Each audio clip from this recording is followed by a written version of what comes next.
Hello Charles, kumusta na kayo? Paano ba nagawang makaabante naman ng ng Russian forces sa Chasiv Yar? Yes, Marie, matagal nang inaasahan ng Ukrainian forces ang pagsulong ng Russian forces sa bahagi ng Chasiv Yar.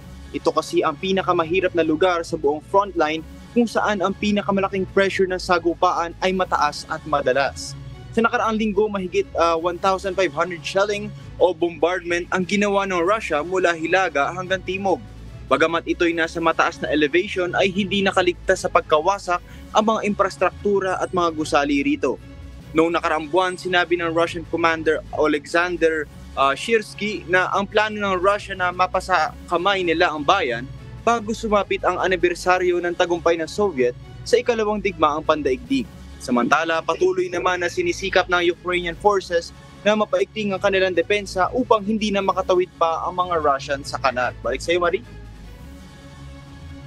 Oo, Charles, medyo matagal na rin itong gera na to, hindi na maganda. Pero ano ba ang ginamit ng Russia sa pag-atake naman sa Chasiv Yar? Yes, Marie, gumamit ang Russia ng mga guided aerial bomb na sinuportahan naman ito ng mga maraming long-range mission at drone. Kaya sila nakabuo ng puwersa nila sa pag-atake sa Chasiv. Balik sa iyo, Marie. Alright, salamat Charles Corpus mula naman sa Edmonton, Canada.